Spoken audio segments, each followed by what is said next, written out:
Amigos da TV Serra Farroupilha, minha saudação, muito bom estarmos juntos a partir de agora para a edição de hoje da nossa entrevista do dia. O fato jornalístico, a pauta do momento na nossa programação. Você nos acompanha pelos canais 26 e 526 da NET para toda a região de alcance de cobertura da NET em Farroupilha. Ainda você tem a oportunidade de acompanhar esse programa pelo nosso canal no Facebook, TV Serra Farroupilha. Então vai lá, siga a nossa página, curta a nossa página e também aproveite os conteúdos que estão aí e são conteúdos, são fatos da nossa comunidade. E também temos o nosso canal no YouTube, a nossa grande biblioteca com todos os conteúdos que são gerados, processados aqui pela nossa TV Serra Farroupilha. E ainda o Instagram, que também leva os nossos destaques. Eu quero pedir a permissão dos senhores nesse momento, única e exclusivamente durante o vídeo, para fazer a remoção da máscara, mas nós precisamos continuar usando máscara. Eu, usando máscara, estarei me protegendo e estarei protegendo também quem está ao nosso lado. Não saia de casa sem o uso da máscara. Procure sempre, na medida do possível, higienizar as mãos com álcool gel ou então com água e sabão, e ainda mantenha um certo distanciamento social. Recebo hoje aqui nos estúdios para um bate-papo, ela também acabou de retirar a máscara, a Cláudia Bassanese Magione. Ela é diretora da Escola de Educação Fundamental Elementar e também diretora da Escola de Educação Infantil Dei Bambini, aqui de Farroupilha. E o bate-papo de hoje é sobre... Todos estão falando, é um assunto muito delicado ainda, a volta às aulas. É certo que vai acontecer, mas a gente não sabe ainda quando e também como pode acontecer. Aliás, já se tem uma referência de como poderá ser esse retorno. O próprio governador do estado havia fixado o início de setembro para o retorno às aulas, porém, nos últimos dias o governador voltou atrás e agora nós voltamos na questão educação à estaca zero, porque não temos nenhuma referência de quando poderá acontecer o retorno às aulas. A gente sabe que as escolas, principalmente as escolas de educação infantil privadas, estão trabalhando muito em cima de um protocolo que depois será aplicado quando do retorno. Sabemos também que não se vai voltar como era até meados do mês de março, pelo menos por enquanto, porque a pandemia tende a enfraquecer, mas ela não vai desaparecer de uma hora para outra. Vamos conhecer um pouquinho como está o setor, e a Cláudia também tem militado, tem buscado muitas frentes de trabalho aqui em Farroupilha diante dessa questão. Cláudia, te agradeço, obrigado por estar aqui nos estúdios da TV Serra, seja bem-vinda, tudo bem? Tudo bem, obrigada pelo convite para poder estar aqui representando as escolas particulares, né, de educação infantil e de ensino fundamental. Então, espero poder sanar as dúvidas e esclarecer o máximo que estiver dentro do meu alcance. Te agradeço pela oportunidade. Cláudia, como vocês, proprietários de escolas de educação infantil aqui no nosso município, escolas privadas que atuam na educação infantil, têm passado esse momento? Esse momento de pandemia tem sido muito ruim, muito delicado para vocês também? Tivemos várias ondas, né? Vários estágios. No primeiro, em 19 de março, de readaptar todo o currículo, né, escolar e todo o planejamento pedagógico para as atividades remotas. Então, foi um momento de adaptação, de se reinventar. Né? Então as profs sai do presencial e vai para o virtual. Exato, então viramos youtubers, editoras de vídeo, enfim, e ao mesmo tempo também tendo a preocupação de manter o calendário, manter o cronograma pedagógico, né? A escola de educação infantil, ao contrário do que se falava anteriormente, ela não tem mais só um enfoque assistencial. A escola de educação infantil não é só mais para cuidar das crianças. Então a gente tem perante o MEC todo um planejamento pedagógico que deve ser cumprido, né? Todo um plano curricular que é apresentado para os pais, então a gente teve que dar continuidade a tudo isso, porque uma criança de 1 ano precisa de tal estímulo, de 2 anos são outros estímulos, de 3 anos precisa aprender a usar tesoura, de 2 anos precisa aprender a rasgar antes de usar tesoura. Então, nós da educação infantil também temos um currículo pedagógico e etapas para que a criança consiga avançar. Então, de março até agora, a gente tem tentado, com muita participação das famílias, e fazer esse currículo pedagógico valer em casa para que a criança não fique estagnada na aprendizagem, né? E não volte para a escola quando a escola abrir no mesmo ponto em que paramos em março. Claro, a gente sabe que embora tenha todo esse esforço, enfim, de levar as atividades pelas plataformas digitais, sociais, até o próprio aluno, até a própria família, nunca é aquele ensino de escola, de estar aí. Mas pelo menos ele supre uma certa necessidade e a criança não fica paralisada, estagnada no seu aprendizado, né, Cláudia? Na verdade, a gente teve que contar muito com a colaboração dos pais, sensibilizar muito as famílias da importância do trabalho com a educação infantil e planejar atividades e recursos pedagógicos que pudessem ser usados em casa, sem o pai ter toda a estrutura de uma escola, né? Mas que pudesse em casa continuar mantendo algum nível de desenvolvimento. Acredito que a gente tem conseguido isso, assim, as famílias se comprometeram bastante, né? Apesar de neste momento todos os pais estarem em atividade, nós não temos mais pais em casa, né? Os pais voltaram. Os primeiros 10, 15 dias foi uma situação, né? Agora já é completamente outra. Agora os pais voltaram a trabalhar e estão com menos tempo para poder ajudar as crianças nessas atividades remotas, né? Os pais não estão mais em quarentena, os pais voltaram à vida normal, com todos os cuidados do novo normal, mas enfim, né? Bom, que daí surgiu outro problema, né, Leandro? Sim, vem a segunda onda. A segunda onda, então, é que com os pais voltando ao trabalho, as crianças não tinham mais com quem ficar, né? Então, a gente observa muito, assim, as crianças na casa dos outros, né? E com os outros, que não a família da casa, né? Não o seu núcleo familiar. E o que também gera outras questões, porque às vezes tu dá uma aula para uma criança online e a criança está na avó, daí no outro dia está na tia, no outro dia está na vizinha, com o vizinho, brincando com o vizinho. Isso dificulta a aprendizagem? Dificulta a aprendizagem porque as pessoas não estão acostumadas a usar o recurso, né, do Zoom ou do Google Meet. Então, assim, a avó às vezes não sabe muito bem mexer no computador, o pai precisa preparar o material na noite, porque amanhã meu filho vai na avó, então eu tenho que preparar o material para a aula de amanhã. Então, dá um pouco mais de trabalho para os pais também, né? Claro. E uma dificuldade para as profs poderem administrar toda essa parte com várias pessoas diferentes, né? Certo. Mais alguma onda que você destacaria desse período de quarentena?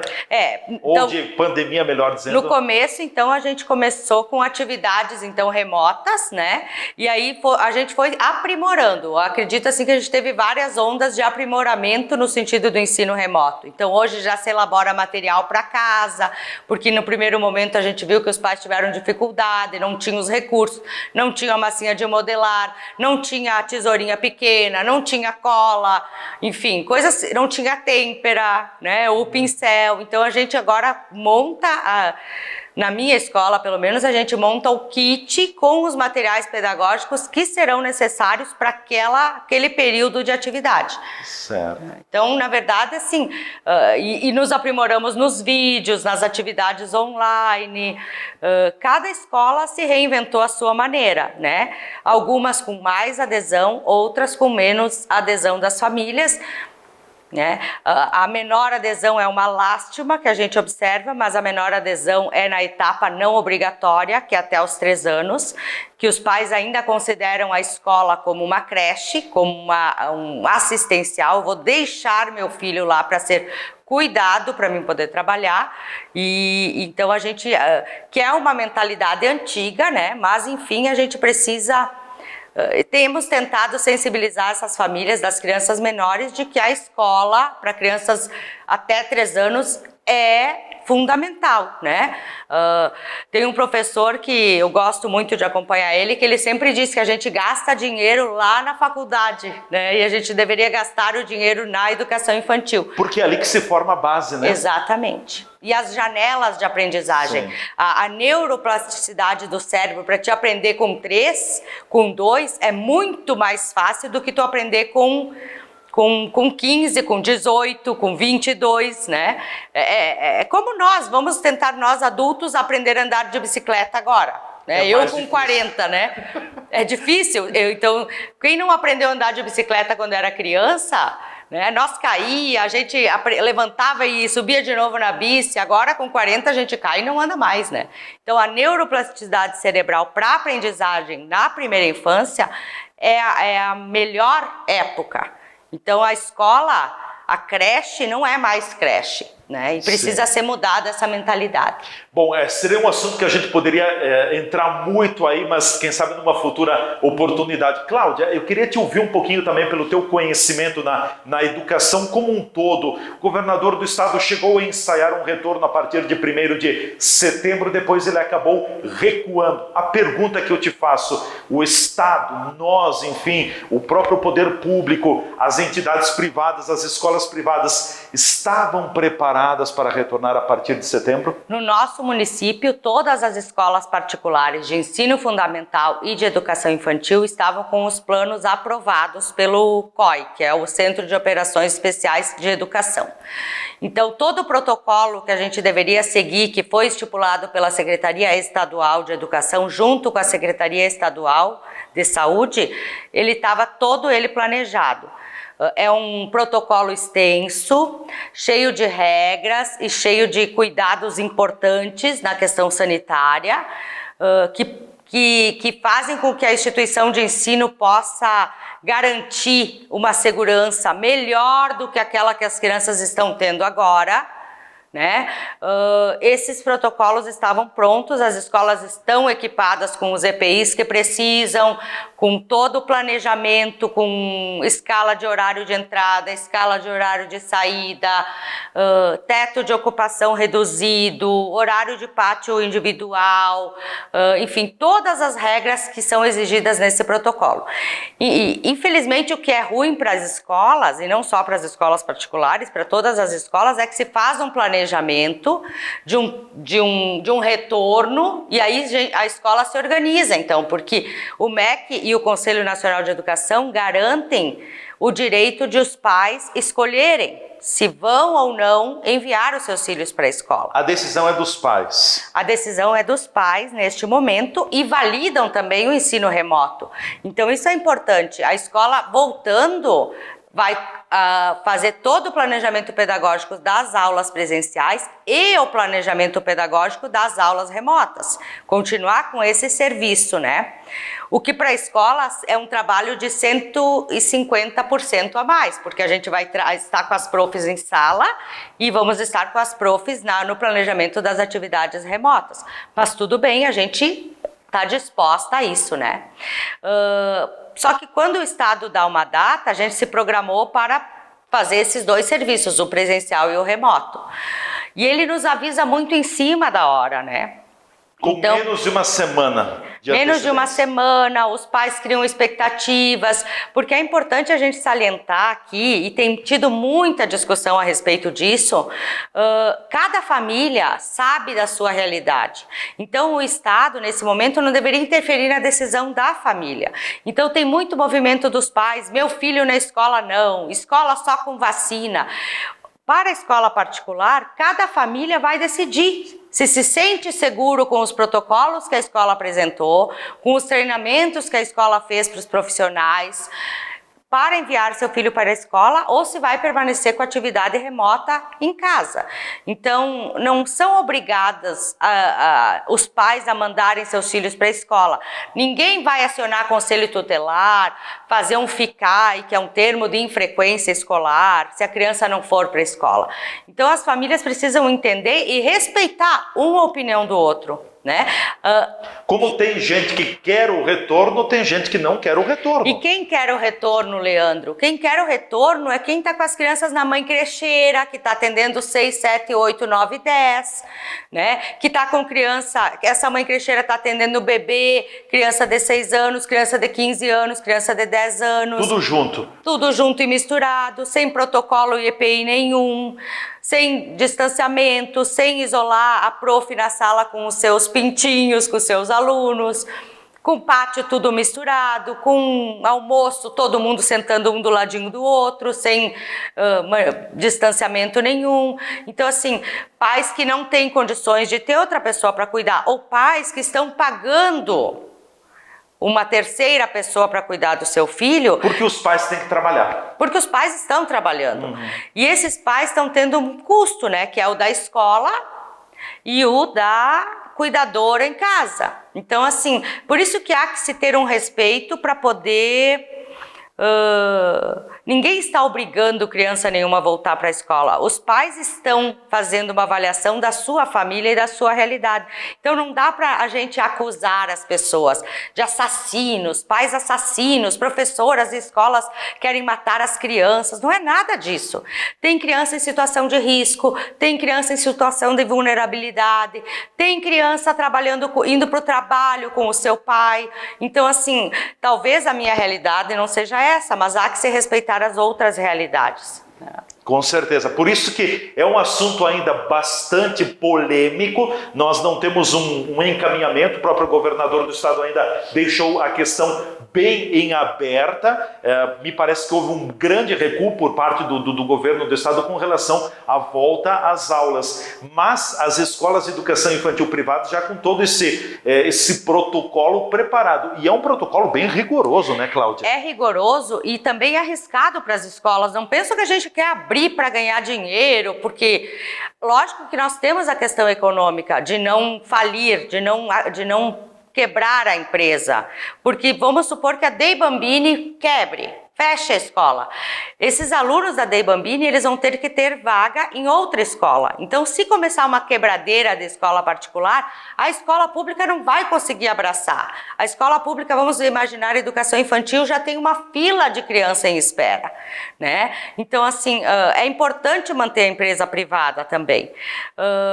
E a questão dos protocolos são muito rígidos, né? Desde os EPIs, porque também temos a preocupação, nós como instituição particular, de preservar a vida dos nossos funcionários. Então, eu não quero colocar nenhuma professora minha em risco, né? Então, é uma série de cuidados, desde sanitários, de higiene da instituição, de dobrar a carga horária do pessoal da limpeza, os cuidados na hora da alimentação, né? Então, o que as escolas fizeram, as escolas particulares de Farroupilha? Elas se uniram, a educação infantil e a ensino fundamental, e fizeram um protocolo muito parecido.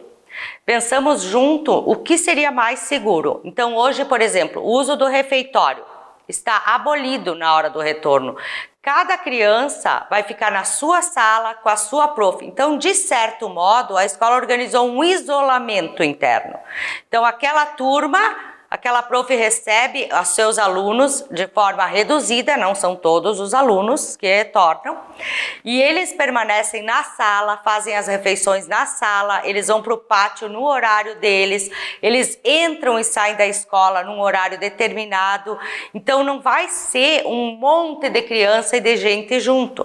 Quando as pessoas criticam, elas não têm o conhecimento de tudo que foi planejado, porque também é muito arriscado para nós, né? Então, assim, numa turma tem uma criança ou um pai com sintoma de Covid e que tenha que ficar isolado, aquela turma fica isolada e não a escola inteira, porque aquela turma estava isolada na escola. Então, é uma série de coisas que se tomou o cuidado de organizar para que a gente possa oferecer segurança para os pais e também para os nossos funcionários. Bom, nós vamos para o nosso intervalo, em seguida a gente volta conversando mais com a Cláudia Bassanese Majone, nossa convidada hoje aqui nos estúdios, diretora da Escola de Educação Infantil Dei Bambini, também diretora da Escola de Educação Elementar, Ensino Elementar aqui no nosso município. A gente volta em seguida com a entrevista do dia falando sobre esse assunto. E claro, cada um pode ter a sua opinião, o seu posicionamento. Mas se eu penso de uma forma, eu não posso ofender as pessoas que pensam da forma contrária. Nós ainda vivemos numa democracia. Respeito é bom e faz bem. A gente volta em seguida.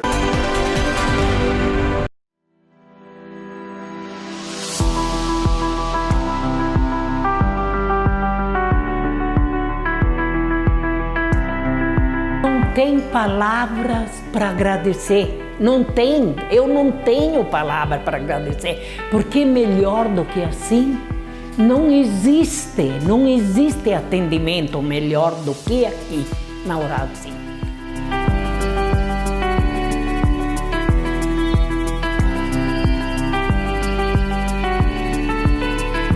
Então, quando eu saí daqui, que eu fui no restaurante e comecei a mastigar e notei que eu estava triturando e tal, olha, me deu até uma emoção, te juro, porque quanto tempo é que eu não consigo comer direito, né? Fiquei assim, a minha autoestima levantou também, ficou, olha, uma beleza, cara, uma beleza mesmo.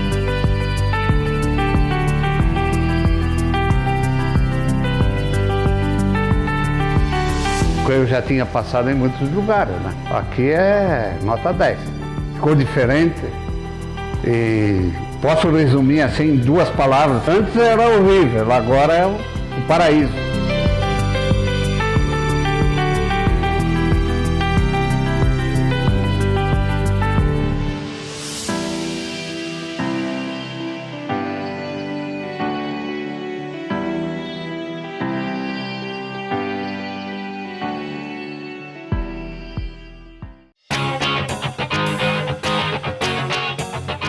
A Ecofar tem seu foco nas áreas de limpeza urbana e saneamento básico, com os serviços de coleta, remoção, transporte e tratamento dos resíduos sólidos urbanos, varrição e capina, realização de estudos, pesquisas e projetos de interesse do município de Farroupilha.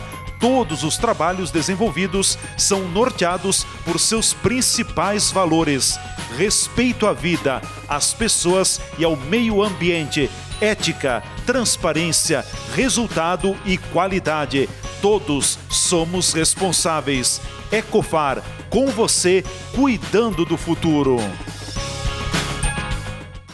Prefeitura de Farroupilha informa: coronavírus. Em caso de sintomas como tosse seca, coriza, falta de ar, febre ou dores no corpo, ligue para o número 0800 645 7950 ou 54 999 14 3483. Essa central telefônica lhe atenderá e, em caso necessário, lhe encaminhará para o atendimento médico presencial. Lembre-se, o lugar mais seguro para você estar é na sua casa. Toda pessoa faz falta a alguém.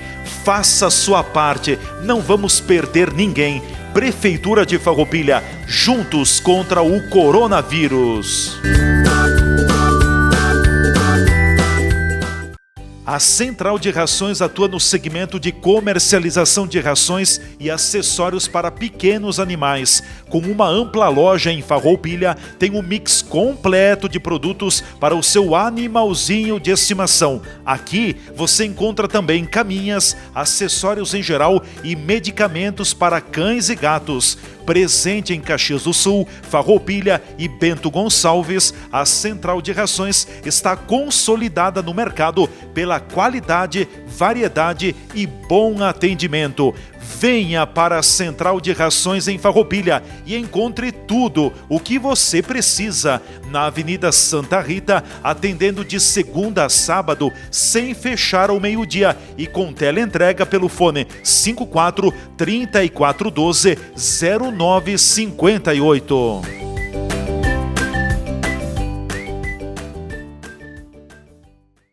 Super aniversário IMEC. Super ofertas para todo mundo comemorar. Confira! Laranja suco, quilo 1,99. Batata Monalisa, quilo 2,59. Mamão formosa, quilo 13,99. Banana prata, quilo 2,99. Aipim com casca ou beterraba, quilo 1,99. Ovos estraglioto, bandeja com 30, 9,95. Colchão de dentro, quilo 26,90. Aproveite! Você concorre a 1 ano de rancho grátis e ainda ganha uma sacola colecionável. Super Aniversário IMEC. 1 ano com tudo que você mais gosta. Já estamos de volta com a nossa entrevista do dia na TV Serra, canais 26 e 526 da NET. O que é daqui? Você vê por aqui 1 ano de TV Serra com Farroupilha. Hoje a nossa convidada, a diretora da Escola Fundamental Elementare e também diretora da Escola de Educação Infantil Dei Bambini, a Cláudia Passanese Magione, que está com a gente aqui nos estúdios. Estamos falando sobre essa questão da retomada da educação. A gente sabe que as aulas serão retomadas em algum momento, não sabemos quando ainda. Havia uma estimativa, um projeto de ensaio para a retomada a partir de setembro, mas não vai mais acontecer. Cláudia, ainda dentro desse protocolo que você colocava, e me parece que ele é bastante rígido, oferece segurança tanto para as crianças, para os alunos, quanto para os professores e, por extensão, para a própria família também. Você falava anteriormente da questão do pátio, das refeições. Eu te pergunto, a gente sabe, você tem conhecimento muito mais do que eu, nesse sentido de que as crianças, elas primam muito pela proximidade, pelo toque, enfim, e tudo isso iria na contramão nesse momento da pandemia, do distanciamento social. Como trabalhar dentro da sala de aula, com as crianças também respeitando um pouco essa questão do distanciamento social? O que prevê o protocolo que vocês, esse COI que vocês já têm preparado? O protocolo, ele prevê um distanciamento social de 1,5 metro de criança com máscara ou 2 metros de criança sem máscara, que seriam na hora das refeições. A gente sabe que as crianças pequenas têm essa dificuldade de manter esse distanciamento, né? Mesmo as crianças bem pequenas, os bebês, eles querem colo, eles precisam da proximidade também da prof.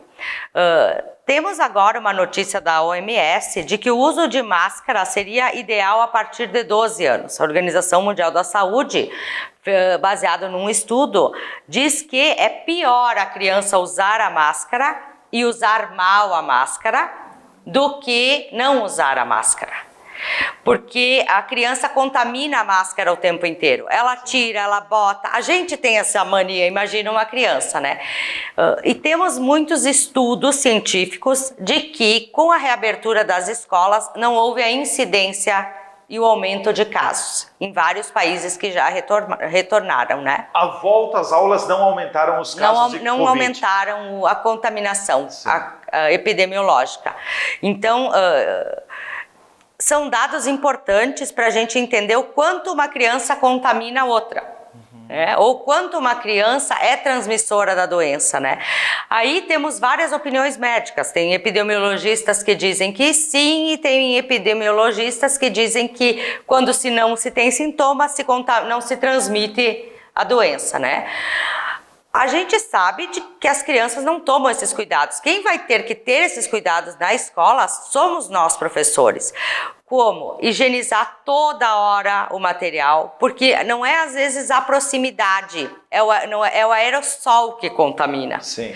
Que é então aquela baba no brinquedo, é um espirro no carrinho. Então as escolas no protocolo também delimitaram o que vai ser usado na sala. Então as crianças vão ter, vai se ter uma retirada de brinquedos, por exemplo, uma caixa de Lego. É altamente perigoso, porque é muita gente botando a mão em um monte de pecinha. Ou a gente utiliza esse material e meia hora as crianças brincaram, tu retira e aí tu higieniza as peças, tu deixa ele 3, 4 dias separado e ninguém mais usa, para depois num outro dia, uma outra sala usar esse material. Então, para ver como a escola pensou em tudo, para poder voltar de uma forma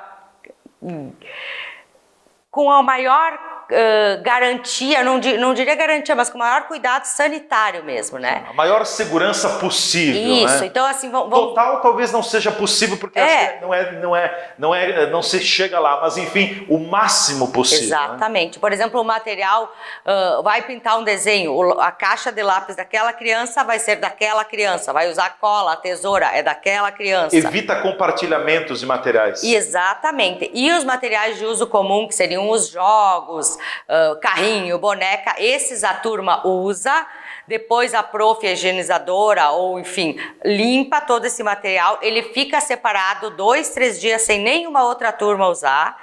Então tem toda uma escala. Por exemplo, lá na Dei Bambini a gente fez lá no nosso quartinho de brinquedos as cestas, né? Pra gente poder ter a escala de qual turma vai pegar cada material e garantir que ele tenha esse intervalo de uso para que o vírus, se ainda tiver, mesmo depois da higienização, ele morra. Certo. Bom, eu percebo pelo que você fala de que foram vários trabalhos, várias situações preparando a volta. Isso também é ruim, né? Porque se cria uma expectativa por parte do governo, ele criou uma expectativa, agora não tem a volta, fez muitas atividades na escola, preparando toda a estrutura e, como a gente diz, agora voltamos à estaca zero, né?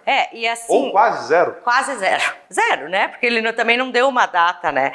Eu fico muito triste quando tem muito comentário atacando a escola quanto à retomada, porque as pessoas não têm consciência do protocolo. Então, cada mãe, cada pai que acha perigoso voltar para a escola, tem que pedir para a sua escola apresentar o protocolo, se a escola ainda não apresentou, de tudo que está planejado para ser feito no dia da reabertura. Não é uma reabertura com 100% dos alunos, não é aquele recreio que as crianças estão correndo todas ao mesmo tempo, então tem todo um cuidado com o material pedagógico, com a higienização, que os pais precisam conhecer.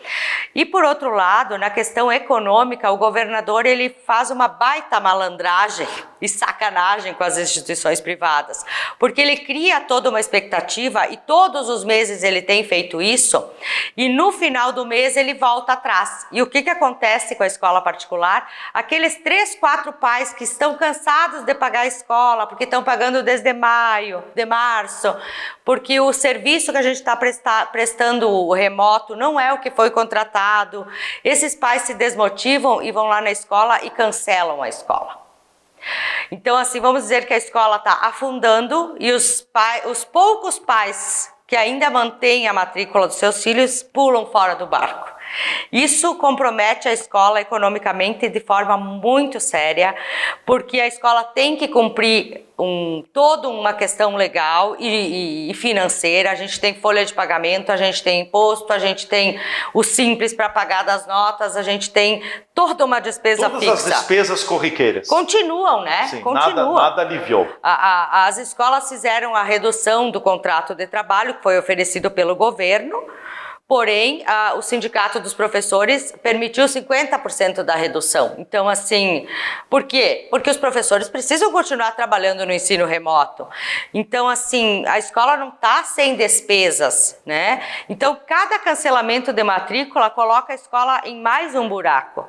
E é isso que eu falava antes. Se a escola fecha, como tem fechado restaurantes, como tem fechado casa de festas, porque... a escola não é uma empresa lucrativa que tu tem, né? A escola é uma prestadora de serviço. Se tu não presta o serviço, eu entendo os pais que estão de saco cheio de pagar pela escola sem os filhos poderem ir para a escola, ou que estão cancelando a matrícula porque tem medo de retomar a escola e só querem a escola para o ano que vem. Só que talvez o ano que vem a escola não esteja mais aí, né? Porque a escola não tem um fluxo de caixa que torna ela autossustentável. Né? São empresas pequenas, com faturamento pequeno. Então, se a escola fechar,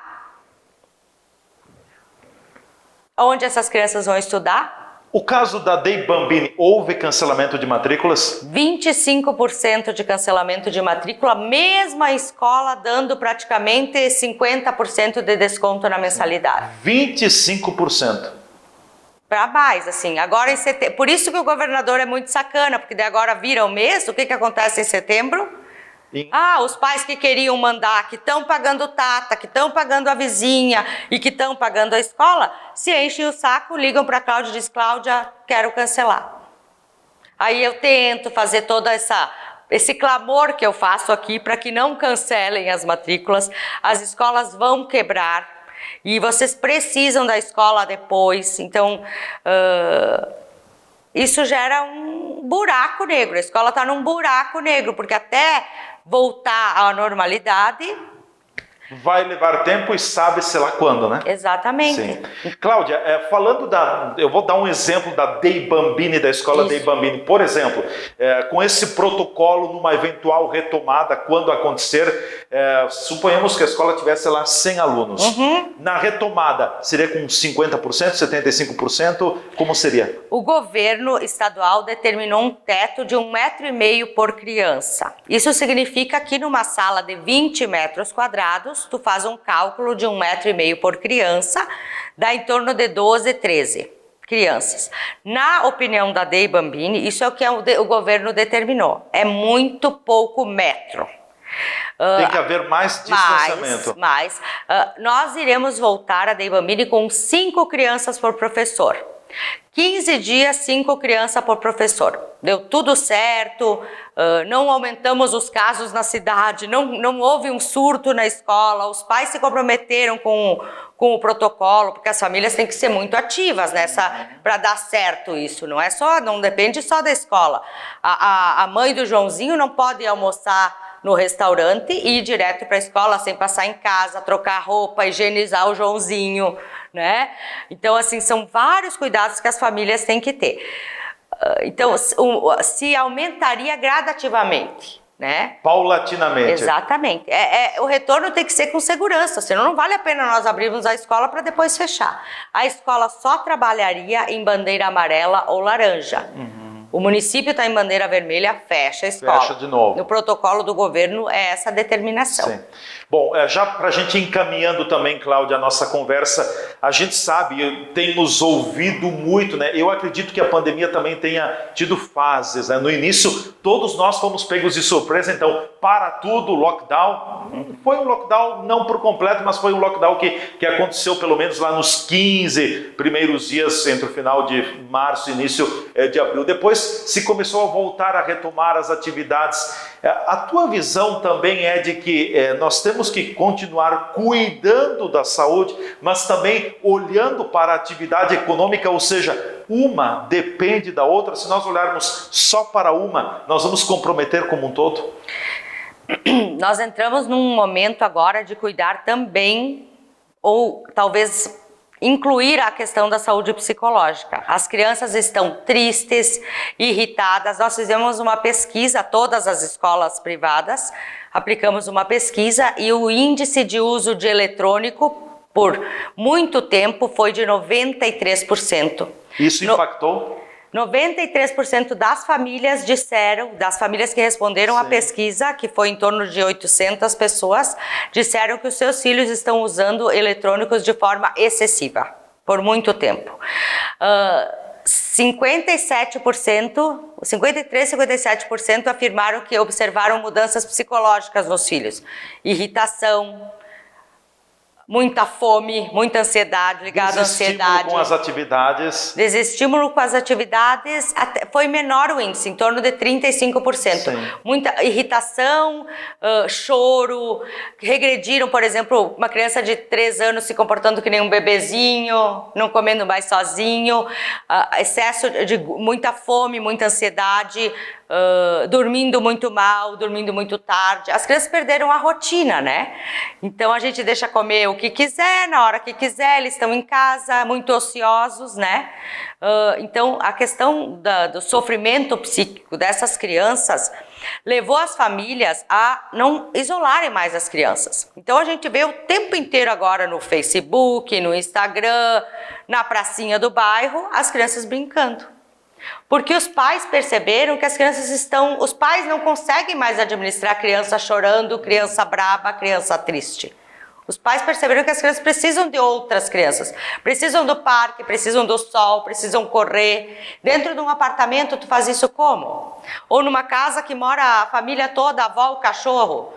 Então, assim, as pessoas começaram a sair com as crianças. E a gente anda na rua e vê isso, né? A criança está no supermercado, a criança está lá em Nova Milano, a criança está na pracinha do bairro. Então, as crianças não estão mais isoladas por uma questão de saúde mental, por uma questão de saúde emocional. Que preocupa muito, né? Essa questão, só pegando um gancho dos eletrônicos, claro que, e daí os pais também chega um momento que, eu também sou pai, né? A Cláudia também é mãe, chega um momento que a gente satura, não sabe mais o que fazer. Não, dá o celular, dá o tablet, dá o computador para a criança vai ficar quieta. A exposição demasiada aos meios eletrônicos, ela traz muitos maléficos, né? Muito maléfico. Péssimos, porque o eletrônico não exige nada da criança. Recebe no máximo, isso aqui. Né? Então a criança não tem que se manifestar em momento nenhum. O jogo está pronto. Ela recebe. Ela pronto. Só recebe. Então o que acontece? Ela não come mais sozinha. Né? Ela não se limpa mais no banheiro. Ela não dorme mais sozinha. A criança fica muito dependente. Como fica da máquina, fica dos pais também. Né? Então é bem grave a questão do excesso. E foi muito alto a percentagem de pais relatando o excesso do uso de eletrônicos. Com certeza. Cláudia, quero te agradecer. Obrigado pela tua disponibilidade em estar com a gente aqui nos estúdios da TV Serra falando sobre esse assunto bem delicado. Muito obrigado.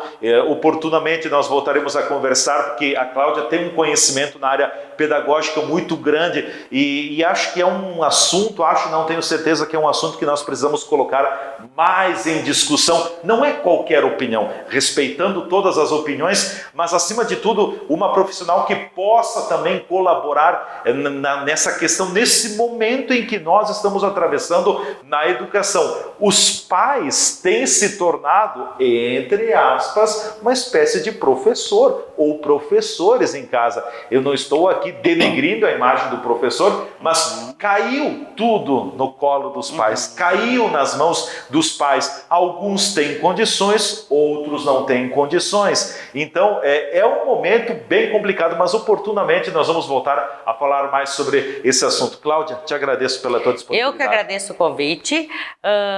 Eu queria só fazer um fechamento, que eu acho muito importante a gente ter essa reflexão. Eu vim aqui falar e defender a escola particular. Então, todo o protocolo que se tem e a preocupação que se tem em abrir, tá? A gente tem que levar em consideração as crianças que estão na outra ponta da linha. Os meus alunos da escola particular são alunos que os pais pagam a matrícula e que têm condições, às vezes, de pagar uma tata, uma mãe crecheira, uma vizinha para cuidar. Na outra ponta da linha, a gente tem as crianças que os pais não têm condições nenhuma. Crianças que faziam a sua refeição na escola. Crianças que, às vezes, tomavam banho na escola, que eram medicadas na escola. Então, a escola, além de pedagógica, tem sim um cunho social. Então, a gente tem um aumento muito grande de violência doméstica, de violência contra a criança, de abuso sexual de criança passando fome, de criança doente, né? Então, assim, a escola também, na outra ponta, que atende a criança mais carente, a criança em situação de vulnerabilidade, é muito importante. Então, as pessoas que atacam a escola têm que entender e observar essa linha também. Porque tem pais que talvez possam ficar com os seus filhos, mas tem pais que nem olham os seus filhos, ou que não conseguem atender essas crianças. Então, essas crianças estão muito pior na rua, muito pior. Estão passando fome, estão doentes, estão sem roupa, sem agasalho, sem um banho. Então a gente não pode olhar só para o nosso umbigo. Quando a gente ataca a escola ou quando a gente ataca um pai que opta por levar para a escola. A gente precisa ter respeito e pensar que a diversidade é muito grande. Né? E é isso que a gente ensina na escola para as crianças. Respeito ao próximo, respeito às famílias de cada um, à diversidade. E isso que os pais precisam fazer antes de atacar a escola. Sim. Obrigado, Cláudia. E olha que reflexão bonita, porque é aquela coisa, o Leandro até pode ter o direito de não querer que o filho dele frequente a escola. Vejam as incoerências que a gente acaba cometendo. Eu não quero que o meu filho vá à escola, mas eu permito que o meu filho vá ao mercado, que o meu filho vá na praça, que o meu filho passeie. E aí? E aí? Será que a escola não seria muito mais segura do que todo esse espaço público? Toda essa forma onde a criança acaba frequentando? E depois tem realidades. Daqui a pouco tem pais que estão em condições de cuidar dos seus filhos. É um caso. Esses até podem não querer ir para a sala de aula, deixá-los em casa. Tem outros pais que não têm essa condição, então estão precisando da escola. O assunto é polêmico, é espinhoso, então vamos maneirar na opinião, respeitando a opinião de todos. Encerramos aqui a nossa entrevista do dia, voltamos a fazer o uso da máscara. A nossa máscara é o nosso EPI, fundamental para contermos o avanço da Covid-19. A todos vocês que nos acompanharam, um abraço, até o nosso próximo programa aqui na TV Serra. Tchau.